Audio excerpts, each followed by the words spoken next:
All right.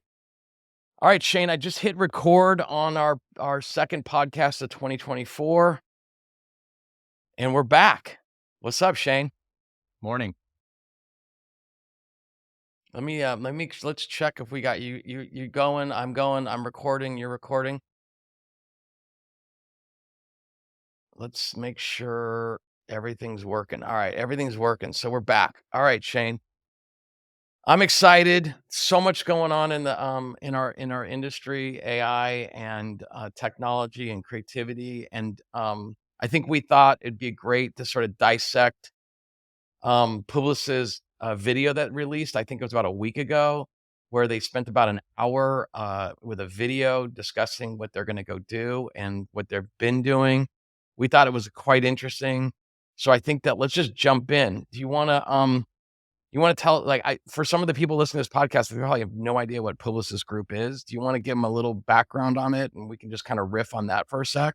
And then we could Yeah, talk about what we did? I and I think even before we talk about what Publicis does, I think it's worthwhile mentioning why we even want to talk about them. Um, there's so much talk about AI in general, and how companies and individuals can leverage it just to even maintain relevancy in this new world. And we thought Publicis, um, which we've tracked, not super closely over the years, but we're well aware of, has really, um, made for itself quite a good case study on how companies are really effectively leveraging this new technology. So that's the whole reason why, I think both of us really wanted to dissect this new video that they dropped recently. Um, but to go back to your first question, I mean, they're really, and I think you've got actually much more knowledge on what they really do than I do. Um, but it's really a digital marketing and branding agency. And they go quite a bit beyond just the creative elements of that process. They're a very technical company with analytics really at the foundation of what they do. So I don't know if you want to add on to that, but I'd say in a nutshell, that's really what Publicis is all about. Yeah, I've known Publicis from back when I owned, like, a web agency back in the early days of web agencies, and you know Publicis was like, like a holding group, right? They would buy agencies. They would buy like the Saatchi and Saatchis or the Leo Burnett's, who were like classic agency, regional agencies. And these classic agencies would do, you know, ad creatives for brands, and they would, then they'd do media buying. When the internet came, um, companies like Sapient that got started, would get bought up by Publicis. And so Publicis, you know, in the, 2000s were essentially a holding company. And holding companies were just like, okay, we owned we're publicly traded and we owned, 20 agencies, and all those agencies would essentially, fight for the same customer, and over the years, as they sort of bought more and more companies, they became like a technology. They had all this like media buying business. They had, an analytics business, like you talked about, and they wanted to convert, from being, a holding company to like a platform, right? And so as a customer, let's say you're McDonald's or Toyota or Citibank, you would be like, I want to get, I want Publicis to sort of operate my business. And, as Publicis, you could own their media buying business, and you could own their, their advertising, their CRM, because as things became more digital, you kind of needed a company that could handle you digitally across everything. And so Publicis is a huge advertising conglomerate. And they now, you know, they're if you interface with them now, you're thinking of them as a sort of a platform. They have 100 offices. I mean, they're a huge company that 90,000 employees kind of company big. Um, And so but why? you mentioned that they historically have been this holding company. But the presentation that they just dropped really was all about their transformation from merely a holding company into a platform. So can you talk a little bit about what that transformation actually means? Like, what does it mean to be a platform in the age of AI?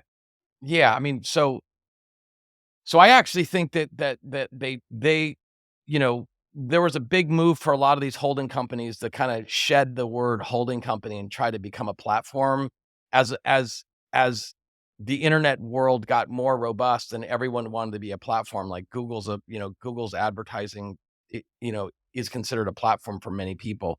So they kind of made that move, I think, to like platform a long time ago, and they have great technology people working at Publicis to do that. I think Shane, if I'm answering your question, is I think that they're moving from like platform to become like an intelligent, you know, AI driven company, right? Mhm. They're shifting from platform to even like forecasting where they want to go is like, and they want to use core AI as a single system to like drive all of their businesses.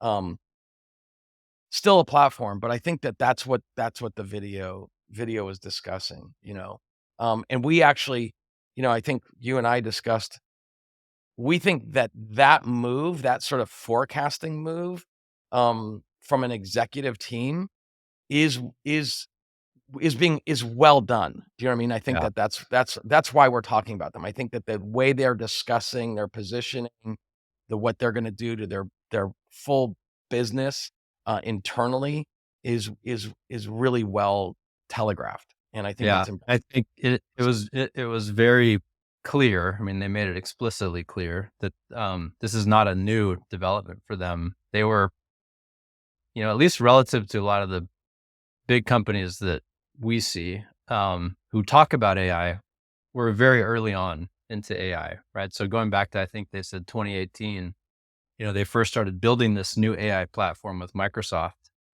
Um, they formed very early partnerships with OpenAI, well before OpenAI was in the public discourse, as well as other big companies in the space like NVIDIA and Meta, right? So they, years before this recent AI boom, were already very proactively thinking about how is this new technology going to shape their business and how can they get out ahead of those Right. trends. And I think Yeah. that, one of the big themes for, this transformation that we keep talking about is like really putting data and analytics at the center of everything they're doing, right? Yeah. Literally everything from the product to the marketing to even, legal and I think IT as well. So it's like a much more product focused, um, energy that they've got with, internally and basing it all on not just data, but a unified source of data. Yeah. You kind of brought up like, for people that are like thinking AI is like, open AI is AI. I think that like maybe we kind of hit a little bit of a reset button for folks that are new to AI. Companies like Publicis, who are working in the advertising markets for the last decade or so, um, have been using, AI or algorithms to run their businesses for at scale for easily a decade, right? Hmm. You look at the Googles of the world, which are sort of delivering ads on behalf of customers, or Meta that's delivering ads on behalf of Publicis' customers. Those businesses are running AI at scale and have been doing for the last 10 years. And let's see, Shane, are we back? Let's see if we're back. Back. Let's see if We had a we're little bit back. of a technical hiccup, but we're Yeah, back. so we're back to recording. So I think we're where we left off. We were just kind of hitting the reset button on Publicis and ad agencies and being AI driven. You know, for a lot of people, AI is really framed with like with as open AI and LLMs and Chat GPT, but most marketing companies, ad agencies, have been using like data and digital tools and IT to do their jobs every day, right? It's like Hmm. all your ads, everything you see that's an ad is driven by some of the most sophisticated AI systems ever invented on the planet Earth. Like Meta's has one, you know, um, Google's entire ad stack, which drives all their revenue, is all driven by complex AI systems. And so Mhm. we've been living in a world driven by AI for quite a long time. And advertising agencies have been dealing with AI and data-driven decisions, probably more than most companies, in the world. And so when you look at Publicis and you look at the companies they own, like Sapient and Epsilon, Epsilon owns trillions of data points on every human in the world, right? And so these companies were already set up to take advantage of this next AI revolution. And Publicis in this video just sort of announces it very broadly to everyone. And I think that for some people that are sort of the average person are like, wow, that's really powerful. But behind the scenes, they've been working on this for a decade. And I think that the executives at that company are very shrewd, and they're going to sort of change the way their company sort of operates more substantially with their internal tools. I think this Mhm. video, Shane, and I'd like to know what you think is as much as them sort of puffing their chests about how they're going to use their technology. It really sounds like they're really building a platform internally for their entire company to use as a single sort of like tool to sort of become hyper efficient and sort of serve their customers in a more robust way than maybe any other company. Is that kinda a thing that you took Yeah. away from the video? Yeah, I was struck by a few things. For one, the fact that they, revealed so much about their internal systems, right? And I would encourage people to actually go and check out, the video because they do show, um, a lot of the different workflows that are available through their internal systems, and one of those is, the creative process itself, right? So they one of the themes they talk about is really the integration of all the different departments and functions of the company and being able to connect data from things like an RFP process to the creative process, having that all connected to a single P&L, um, where essentially all of the data, whether it's marketing data or operations data, financial data, coding data, is all integrated and then trained on so that there's really a seamless experience across departments of the company. Now, they are a public company and it is the age of AI. So, while on one hand, I'm a little surprised, I don't know if surprise is the right word, but while on one hand, I made the comment that it's like they're opening up so much of the kimono. On the other hand, they have to signal to the market they're being very proactive about what they're doing. Um, so, I overall I was really impressed with what they Yeah. showed. And one of the other observation is really in how much they embraced, generative AI in the creative process. Right. Now they are a business, a publicly traded business. So obviously they're looking for ways to make all of what they do much more efficient. So you can see why they're embracing it because with Gen AI tools, you're really talking about massive productivity gains. Um, as a creative company though, and we know a lot of creatives, especially from our past lives, um, there's just a lot of resistance in the industry to using these tools because out of what I'll call creative integrity. That is not the sense that I got watching this video. It's like full on embracing of the tools. And again, if you look at the demos, you can see how Gen AI is really baked into the entire creative process. And they talk quite a bit about how it just increases their capacity to really move with extreme velocity, generate a preponderance of different ideas, which again are all trained on, what has worked in the past, what's the goals of the client, and having that all feed into, again, when we're talking about the creative process, here is just a litany of different creative ideas we can use based on what we know has worked in the past or what has not worked in the past. Yeah, I mean, again, this kinda like, why are you and I talking about Publicis? We're talking about it because we think that the team is showing how shrewd they are about leveraging high tech, this technology, AI technology in specific, and generative AI, like you were just talking about, in a way that's going to make their company, um, be in control of AI systems rather than being run over by them and getting crushed. And I think that that's the kind of point that we try to talk to other executives about, is that they have to look at their businesses and take a hard look at how they're making stuff. How are they just, and every step and all their workflow from ideation to shipping to their customer, like how are they going to innovate and how are they going to leverage these new technologies? Not because they want to, it's actually because we tell them, because they have to, because their peers or their competitors are actually going to be leveling up with AI. And we say AI, we're not meaning like a chatbot. We're actually saying, how do they actually use data and algorithms, and how do they use LLMs, et cetera, to actually become a better company and ship a better product? And Publicis, in this case, in our opinion, watching this video, is really demonstrating this is a very shrewd company. They're making really big bets, and they're actually telling the world, "Look, we're doing this, and this is how we're doing it." And it really puts everyone, I think, in the corporate world on notice to say, like, "Look, this is the way to go." And Mhm. I think, they can do this because they've actually been a data and a technology company for a really long time inside of the world as an agency. And specifically, Shane, when you were talking about how they're doing their creative, I actually think that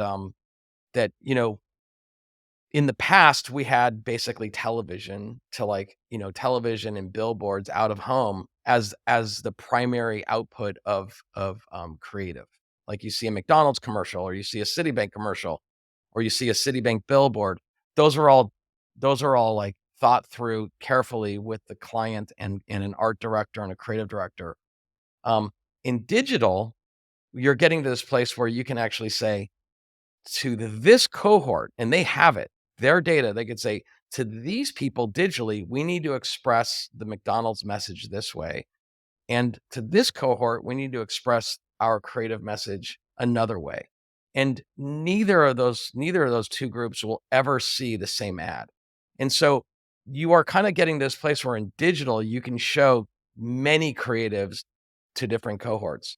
That's not new, but it's becoming the standard, and so therefore you can optimize the supply chain of creativity, with new tools. Whereas if you're just making one commercial, you have to appeal. If you're the Super Bowl commercial or the, playoff commercial, you're kinda having to think about many cohorts of people watching, versus in a digital distribution, you can actually say, "No, we're gonna speak to people very almost one to one."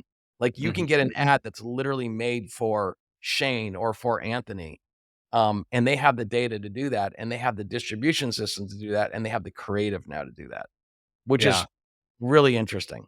Yeah, the personalization, I think, is really a byproduct of all the work they're doing, right? There's the well-worn adage in the, marketing and advertising industry is, "I know half my marketing dollars are effective, I just don't know which half," right? And I think this Right. really kinda cuts to that problem, right? It's like, how can we leverage all of the data we have? And again, I think the big theme here is that to make a transformation like the one that Publicis did, it was all based on a foundation of having a single unified data layer that combines data across the organization.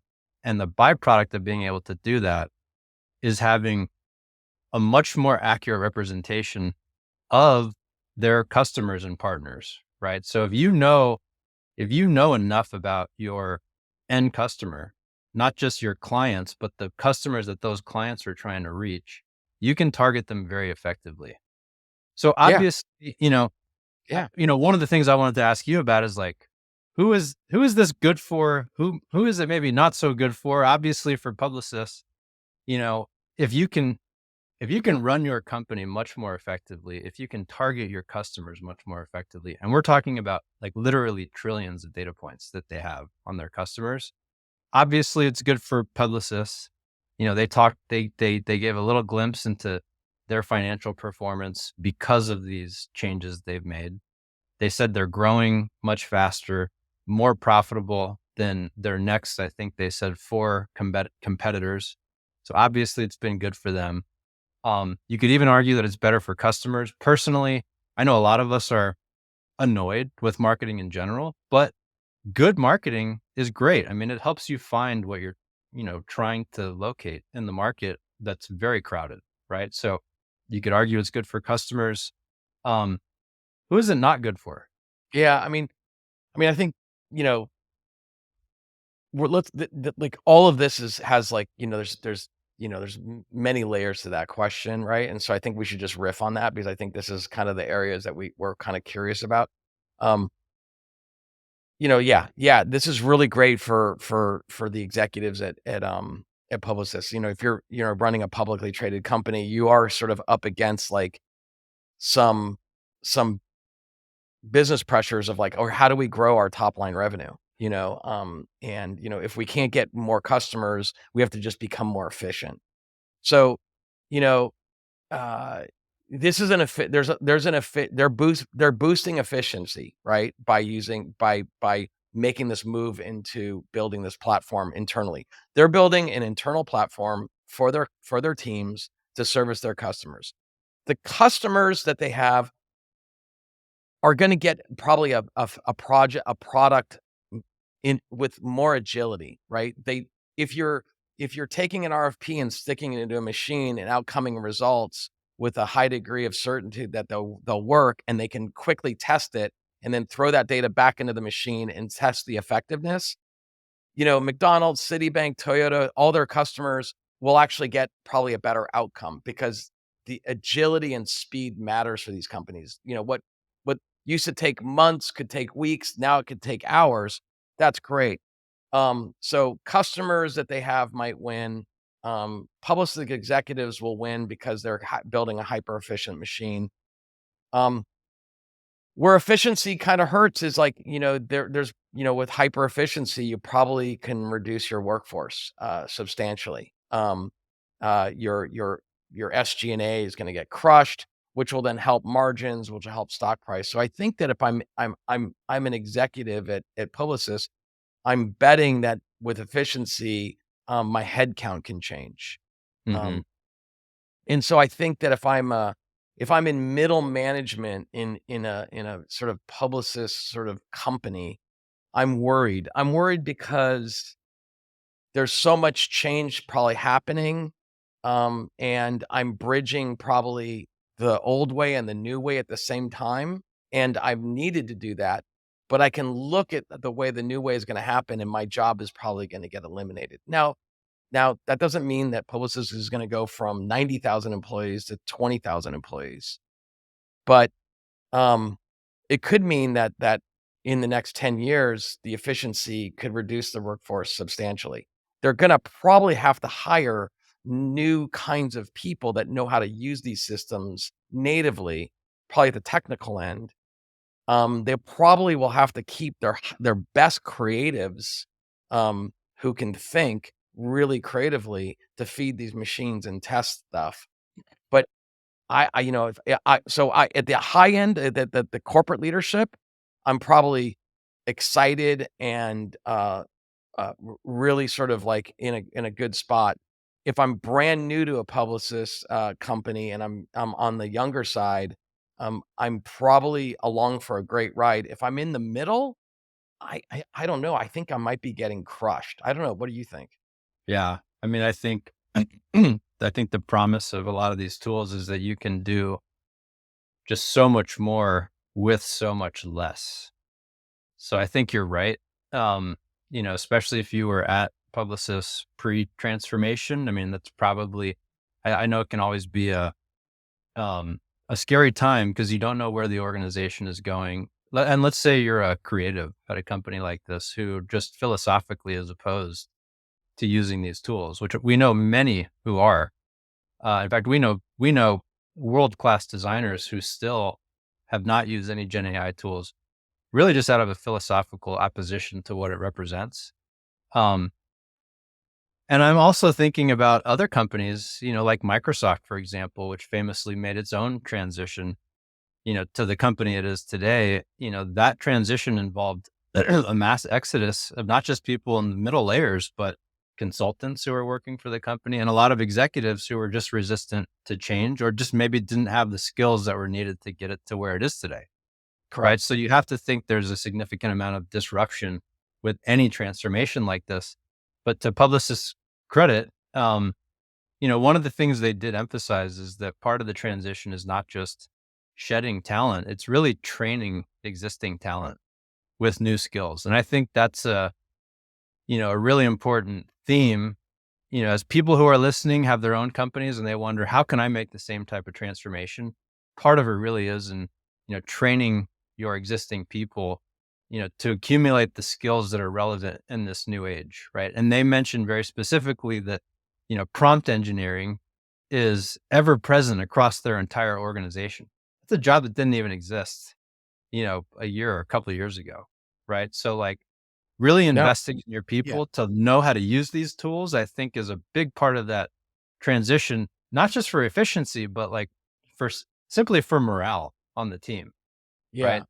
Yeah. The one other comment I'd make there is where I think it's good for employees is, you and I have worked at companies where, like there was constant talk about like we need to break down the silos that exist across the company. Um, why? It's not just about efficiency. It's because we need to make sure everyone is rowing in the same direction. And if people in different departments have different mandates, they don't know what the Mhm. overall mission of the company is. They don't know how they all fit into the same, strategy. It's bad for a variety of reasons, right? And Publicis has made very clear that one of the, again, one of the key components of this transformation is removing those silos. Yeah. Everyone becomes a data engineer or a data scientist in a certain sense because they can all tap into that common source Yeah. of data. They all know what the overall strategy is. And therefore, I think the idea is that the team is much more cohesive. Yeah. Yeah, I mean, if Publicis can pull it off, it will be a significant business case for folks to study. I think what's interesting is like Publicis is what was and may still actually be a more of a holding company than a full platform. Because they have these they have Sapient and Epsilon and all these groups still. So managing humans is still the hardest thing about running a business. You know what I mean? Mhm. Like, you can come up with a great idea, but trying to get all your team to implement the idea is the struggle. So when I think of transformations and all this stuff, you can almost say like, if you can you can do more with fewer people, right? If you see the connections between, when you add a third person, you have more connections to try to solve. If you add a 150 person company, trying to get 150 people to do stuff is a really hard thing. They have 90,000 people all broken down. It's really hard to get 90,000 people to focus on one thing. So, not that they have to do that, but it's hard. And, so when you start seeing people starting to use technology at scale to do robotic things. So perhaps like asking a trillion rows of data, what's the best strategic plan for this ad dollar? That used to be done by a lot of people. Like a lot of teams would be thinking about like, okay, like we're like, how do we spend this ad dollar the best for this client? You're gonna ask a computer. The computer is gonna run statistical models for you. This ad dollar is gonna be best spent this way. And, so you're gonna reduce the amount of people needing to do that whole entire media plan, strategy plan down a lot. You're crushing that down by a lot. And you're probably actually gaining a better efficiency because computers are really good at statistics, you know what I mean? And humans can't hold all that data in the head. So when I hear efficiency, I hear that. I hear media plans, strategy plans, um, insights, reading massive amounts of data that's coming off of web systems and how to make a ad dollar work. They're gonna actually crush that, and that means lots of people will be not needed to do that.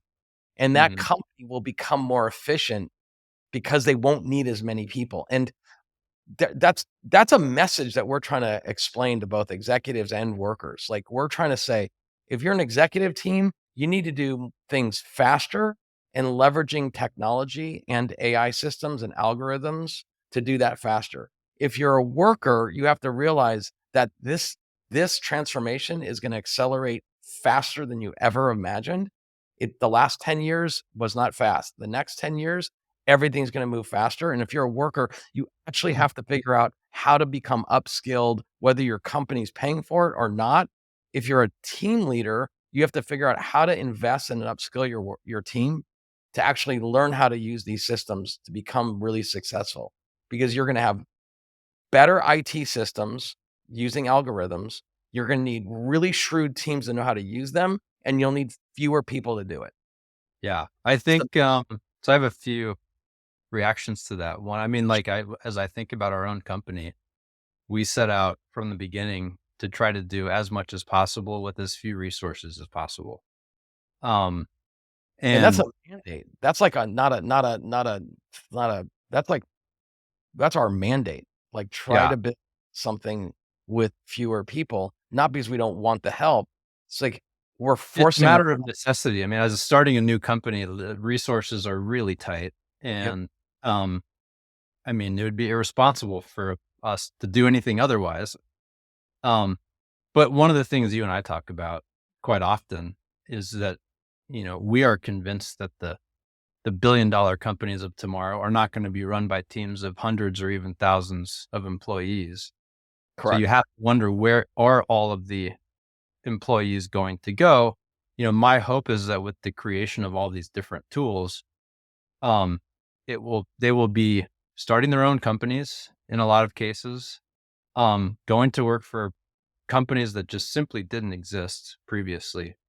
Um, but one of the other observations is really, we talked a lot about this transformation and how it can impact, various groups of stakeholders. Publicists talked a lot about ethics in AI, Mhm. right? Do you Yeah. think this is just corporate speak? Do you think there's some real substance to it? Like, what did you make of the fact that they brought ethics up time and again in this Yeah. demo? I What mean, does it really mean?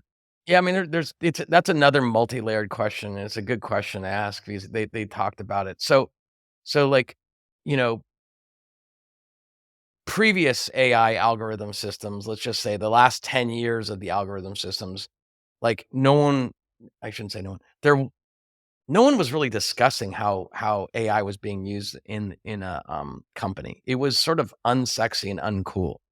But, like, from my teams that I've ran and running a really large media business that ran, you know, tens of millions of dollars worth of ads through it every year, um, we're using algorithms all the time, and we really didn't talk about the ethics of the algorithm. We were just like, we were building AI systems to yield the most revenue as possible, right?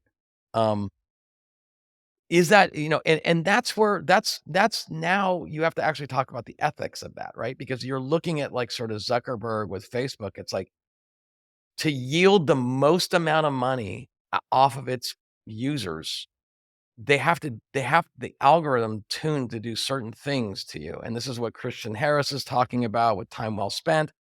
They actually have to feed you stuff that's outrageous and nuts. And you watch it and rewatch it and watch it and watch it. Is that ethically good? Probably not. That's one way of looking at ethics, right? The way Publicis is talking about ethical, I think is a little bit of a um, corporate speak for, like, we're gonna have data that's not biased. We're gonna, like, we're gonna create ads and content that is gonna consider everybody. You know, we're gonna,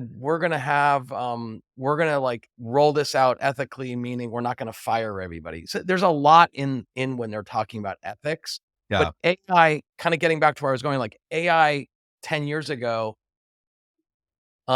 no one was really talking about it. We were just making it, right? And then people started getting really pissed about how social media is making everyone crazy. Um, that's a good conversation about, like, "Hey, is this ethically good to, like, drive people crazy?" what Publicis is saying is like, how do we do this ethically? How do we do this so that we're not using these dark patterns of feeding you advertising where they know they could be hyper manipulative. So it's a multi-layered problem. I mean, I think they also want to talk about ethically, meaning that they're not going to take customer A's data and train it so customer B can actually learn from customer A. I mean, that if they're building a no silo data system, like, do I really want my data mixed with someone else's data where a prompt engineer could prompt it so I can get a composite of data from customer A and customer B? That's Mhm. unethical from a company's perspective. So when I hear ethical from them, it's such a multi-layer problem, and I don't know what they're really saying. So I do think it's corporate jargon at the end of the Yeah. day. But there are some, I think, general recommendations that you and I could make, and I think you made a few of them already when it comes to, again, if you are an organization that, really at this point has no choice but to think about how you transform your business in this new age. The ethics is a very important, and I would say practical consideration, right? So the last one you mentioned is data privacy, right? Yep. Like, you're now in an era of just increasing data importance. And if you've got multiple different clients and stakeholders, and you are running an AI centric company where all of this data is really housed under one roof, you really do need to ensure that um, data is not leaking into the wrong hands, right? So I think that is one of the things that they very clearly talked about. So part of it is ensuring, you know, adequate policies to make sure if everyone really is going to be empowered by a common source of data, there are very strict policies in place to make sure that, you know, data is only making its way into the places and people that it should be. Another Yeah. one that, which I think is, you Tricky know, though, right? It's tricky, yeah, and right? part of that is involving, to the extent teams do have in-house legal counsel, that those groups are part of not just the governance structure, but even part of product considerations, right? Yeah. Um, and then another one that I thought was very practical, which I think is worth mentioning, is just, things that I think are very common sense, right? But it's like testing and validating your outputs, right? Like, AI is a black box, even to a lot of the creators of it. So you can't forget just basic, things that have been around for, a very long time, especially with generative AI though. That's especially given the fact that a lot of times the results you get back from Gen AI are totally inconsistent. So I think a lot of testing is required. And then one last thing that they mentioned is using a diverse set of data to correct for bias. Um, but I want to go back a little bit to what we were talking about with, how this influences workers, right? Like, there's been a big conversation around, what really constitutes effective education for years now, Yeah. where the general observation was that, education really can't be seen as this, you know, phased process where you go to college for 4 years and then you're done, right? Like, it now more than ever, like, education has to be ongoing, and you can't just rely on your employer to train you.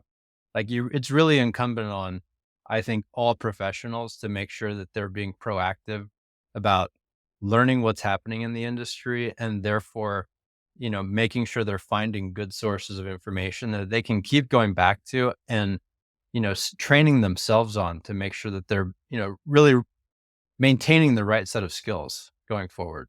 Yeah. Yeah. So yeah, you really sort of you covered a lot of, like, I think that a lot of sound ethical sort of like how do you sort of look at a business and say we have a lot of data and how are we going to handle it ethically? And moreover, there's also like if you're working in the EU, you have a lot of like rules and regulations, and California has lots of rules and regulations on data.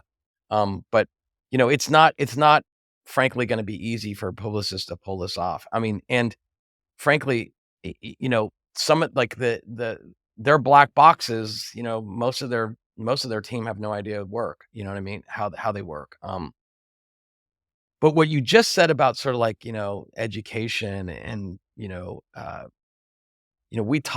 and I are on a mission to sort of help people, both at the executive level become, you know, AI literate. And when we say AI literate, we mean it's a very loaded term, but it's like, let's start with the most popular AI stuff right now and work backwards to become AI literate, because some people are just like they haven't done the original internet digital transformation. They might have missed that. You know what I mean? And so we're really talking to people that's saying like, you need to become AI literate starting right now. We can work you backwards, but you're going to get crushed if you don't start right now. Um, for the people that are sort of like have already made the digital transformation, um, they need to know that there is no college to go to become AI literate. You're going to have to carve out time to train yourself. Your skills matter right now, like your knowledge of how a company works, a business works, an industry works is very important, because if you know nothing about how an industry or how your business works, you are frankly useless to a prompt, because you won't even know how to ask it anything. So where I actually think is really interesting, if you're senior in your business, you've been doing it for a lot of years, and now all these new systems are coming in, you actually are gonna get a turbocharge. You are actually really quite powerful, because you have all this knowledge and you can ask a system that knows a lot more than you do, to get answers. Whereas if you're younger in your career and you know nothing about how something works, you can't ask anything in an educated manner. You're untrained. So skilled employees with these new AI systems are going to become turbocharged, and you need to know that. You need to take advantage of that. So if you're 30 and up and you've been in an industry for 10 years and you've gotten sort of complacent, you need to step up and you need to become AI literate, and we can certainly help you. And you can create your own systems to do that. Like, you don't have to wait for your company to do it for you. You can do it yourself, and we can help you do that. Executive teams need to understand that. They need to understand that they need to take a team of people at their company who want to get uncomfortable and learn new stuff. They need to get them going, and they need to take their senior guys and some younger guys and when I say guys, I mean men and women or whatever you are. You need to get them together, and you actually need to kind of say, we have to try things differently. And you need to give them the space, the money, and the time to do that. And that is an investment, and you need to get them to try and practice on using all these new tools and services so that they can say for themselves at their company, what is making them more efficient and what is making them more successful. And then they need to rinse and repeat that. And I think what you were talking about with education is I think that's what you're referring to. Um, Nothing against colleges or anything like that. I just don't think that's where you're gonna get this. I think, colleges are catching up.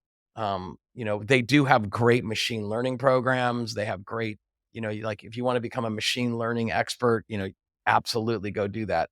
But for the average, person working in a company, you're not gonna need to become a machine learning expert. You need to take your general skills and say, how do I leverage the tools that are being delivered now to become hyper efficient? And I think that's the best advice that we could give people right now. Publicis is saying that, Also, by the way, just bringing it back to yeah, Publicis, like they're saying, hey, we're going to upskill all our workers, because they have to, frankly, dude. Like there's no way for them to actually um pull forward and stay ahead of the game without actually, doing that. And frankly, I actually think that there could be smaller agency-like businesses that are smaller that could actually maybe beat Publicis at their own game. Because think about it, McDonald's is gonna say, "Look," or any of these big brands, they're gonna say, "Look, we're advertising on these digital platforms like Meta, you know all the Meta products, the Google products. Um, those companies are gonna be delivering them AI to actually move their dollar to every eyeball. So smaller teams that are agency-like could actually steal big clients away from big agencies, and that could be a 10-person agency, Mhm. hyper efficient, super creative, you know, move fast, like, that's totally possible, and actually, I would say it's probable. So, So they have to make this change. They cannot stay 90,000 people and think that they're gonna keep all their clients. They're gonna have to become agile and hyper efficient and cost effective. yeah, I think that's really, really well said. Um, what would you say to companies? I mean, if you could distill what Publicis has really done, down into some, just like bullet point recommendations. Like what would you recommend companies do? And I know you listed some of them already. Yeah, I I mean, mean, I I think yeah. Yeah, we talk about this all the time. I think we could just both riff on that. I mean, I think first of all, it's like they have to, so like, back in the day, like the pre-internet, I used to know this guy named Joey Ito, and he used to say post-internet, pre-internet, post-internet. You just draw a line, you say, bam, post-internet. What are you going to do as a company? Right? Because post-internet introduced all these new companies that challenged all these old companies. And a lot of old companies just got wiped out. Even like the Tesla's like post-internet, right? Uber's post-internet, Airbnb's post-internet, like, right? But now we're at this new line, which is like, it's not, AI's been around for since the 50s, right? But when I say AI, I'm meaning like the 2003, 2020 AI, you know, um, post post AI, like, what is the new businesses that are gonna arrive that are gonna challenge all businesses? You know what I mean? So, like, so if you're a company, like, what are you going to do? It's happening. What are you doing? What are you how are you looking at your business and saying, if I just needed to rethink what I do, how are you going to do that? I think you need to challenge yourself to rethink your business. So I think the way to do that is you you have to hire consultants who are gonna actually help challenge you, because I don't think most businesses that are operating could look at their co-pilot and their executive team and say, "Let's reinvent ourselves." They're too busy trying to actually keep their KPIs and their OKRs hitting targets. So I think it takes outside forces to challenge their executive team. You have to literally have to make time. You have to spend the money to make the time, make the space, and to pull the team together to do it. You need to challenge yourself to think, how, if I was restarting my business, how would I use this new AI stuff?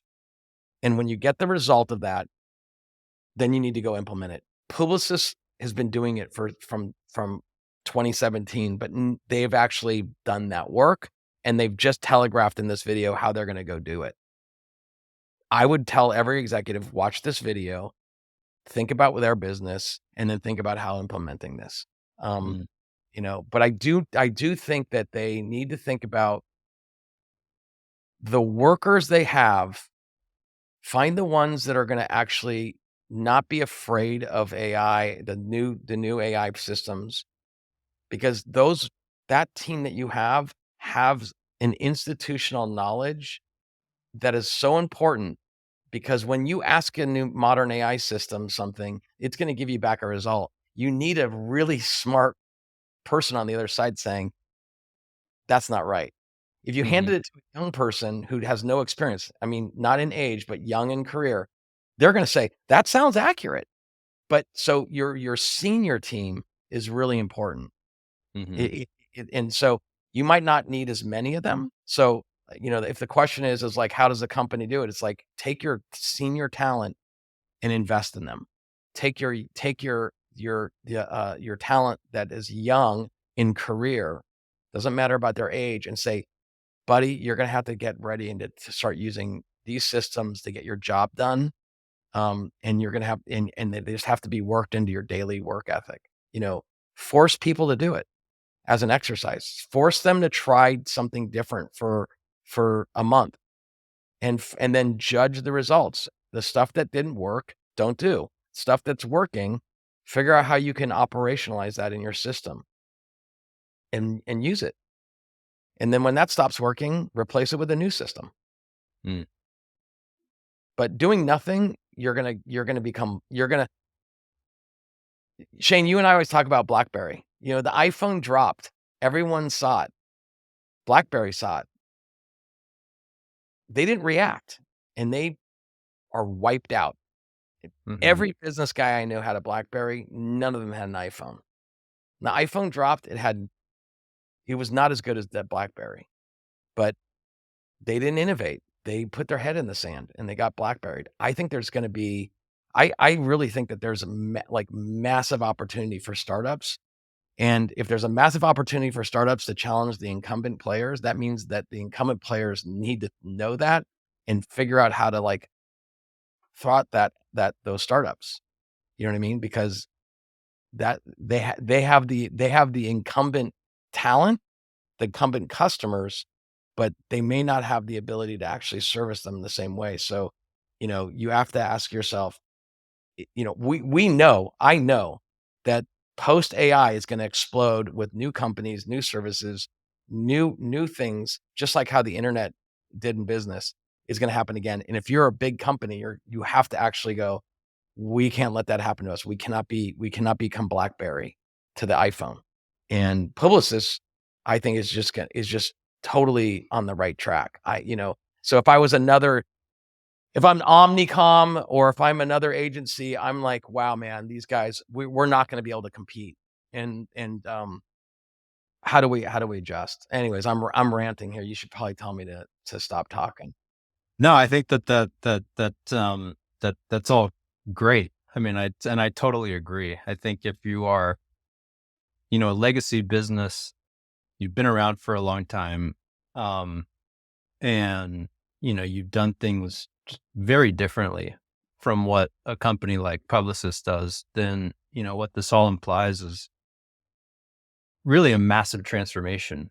And these transformations can be very painful, not just because of the significant time and money um, that can be involved in making, the necessary investments, but also because of just general resistance to change and inertia, right? So I think really it all begins with having the will to actually make that change. Um, and once you've got that, I mean, you really do need to do a complete audit of your internal systems, partnerships, the network that you're in, um, and take stock of, you know, like you said, what is working, what is not working. Beyond that, we talked a lot about unification of your data, which I think is um, really critical in this new age, because what It, you're really trying to do is make sure that every department and person can draw on that knowledge throughout the rest of the organization to be better at what they're doing and be better at serving, their own individual clients and customers. Um, yeah, the I'm good glad. news, go Yeah, ahead. I say I'm glad you mentioned data because we talked about data, but I think that one thing we didn't mention was, Publicis, has a company called Epsilon that has all the data on every sort of American, right? That makes them unique, right? Their Mhm. data is their moat, right? We were talking, you asked about like, what companies can do. Like, I think companies need to actually think about all the data that they're collecting that's Mhm. unique to them, right? You just said it, that they may not be using or they may not understand how to use it. And they need to think about that data as being gold, maybe not to sell to other people, but to actually use. And Mhm. a lot of companies just are throwing off data off of all of their systems and processes, and they're not using it. They're just like, they don't even know how to use it. And so you had mentioned that, and I think it's a really good point. I think that companies that have data that are not using it as a strategic advantage, um, they need to change that Yeah. in a they Yeah, and the fact of the matter is every company has data, right? It's just not all of them are collecting it, right? Like anything that happens in the world is throwing off data. Like me moving in this chair right now is throwing off data and it's lost, right? But we are moving into an era where literally everything is being recorded if you are a retail business, if you run car washes, like there is a massive amount of data. The more you can collect of it, the more you can make sense of it, the more of an advantage you can eventually create for yourself. So if I had to distill what Publicis is doing down into a nutshell, like some practical takeaways, like I said, really it's like obviously you need to have the will to make the transformation, but once you've done that, it's thinking about your systems holistically. What data is being thrown off, not just from a business model perspective or from a technological perspective, but from like really at the heart of the operating model itself, Correct. right? You're right. And being able to unify that into one system where you can begin to draw a link between, you know, what is working on the marketing front and what did the team do internally that was connected to those marketing and business model initiatives? Because you Yeah. want to be able to draw a connection between how are we working internally and how is it actually paying off with our customers, right? And part of that is like thinking about, your company as part of a network, not just with the customers, but with all of your partners, your suppliers, and working together with those many different stakeholders and being able to track again, all those activities and how it's paying off or not paying off with your customers. Yeah. Um, You're and spot then, on. you mentioned it time and again, really, it's like talent. Like, do you have the right skills? And if you don't, then, you may need to think about, talking to a consultant or a headhunter, because everyone needs to be moving in the same I mean, direction. yeah, and we know right now that based on the people we're talking to, the leadership we're talking to, there's absolutely not enough uh, talent that understands data, AI, and what's going on to go around. And so there's a huge talent shortage there. And so we're recommending we're oversubscribed and we're recommending what to do all the time. But we see it all the time. I think before we get the house cleaning, Shane, I when you were talking to me, when you were just talking, it felt like the analogy that came to mind for business is like, your company just entered the NFL, and if you're not data or AI prepared, you're like playing the NFL football game without helmet and pads, and the other folks are running around with helmets and pads, and you're gonna just get crushed. That's the analogy we want you to understand. It's like Mhm. other companies are becoming AI advantaged, informed by data, and if you are not, think about you on the field running up against an NFL player fully padded up with helmets. That you're just not gonna survive. You're Mhm. not gonna survive for much longer, and I know that's sort of like, sounds like, alarmist, but it's true, and so, Yeah. we are just recommending watch the Publicis video. It's an hour long. Think about how they're doing it and why they're doing it, and then make that connection to your company. Um, and if you're interested, you can talk to us. We're open. We're like I said, we're oversubscribed, but we're going to constantly be kind of dissecting this kind of stuff, and we hope that this is informative to you. I know Shane, you have some house cleaning stuff you're going to do, but I appreciate the conversation today about this.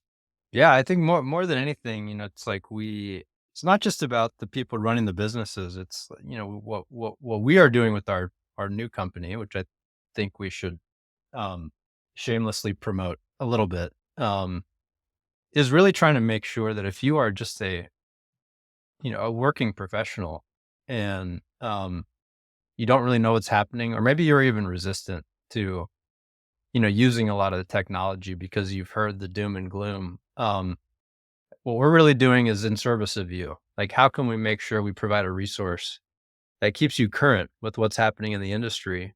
And speaking of data, part of the way in which we are doing that is creating a system to provide as deep data as possible into what is happening in the industry, not just in terms of the recent releases and news, but research, the tools, how to make the most of those tools, and really how to make sure you're developing the skills that we think are relevant in this new economy. Um, so we encourage you to reach out, get in touch with us. If you want to talk about how you prepare your organization or how you prepare yourself for the coming wave, we'd love to hear from you. We're staffing up. we're bringing on interns, new folks. The team is really great. And, what am I missing, Anthony? Yeah, I mean, you could, in the show notes, we'll have URLs for you to sign up for a newsletter. And if you're interested, if you're like in college and you're looking for an internship, or we're actually actively recruiting there, um, we think that there's an opportunity for you. If you own your own data and you're a business and you want to figure out how to become AI advantaged and understand how to use your data, you know, we should talk to you. We're sort of a very boutique sort of agency that can help you there. And then you can also check out our URL that's in the show notes, and you can follow our news and our summaries. We're trying to keep everyone up to date without sort of overloading them. And that's sort of like kind of our house cleaning. So, until next week, you can always catch us here and on the web. Thanks.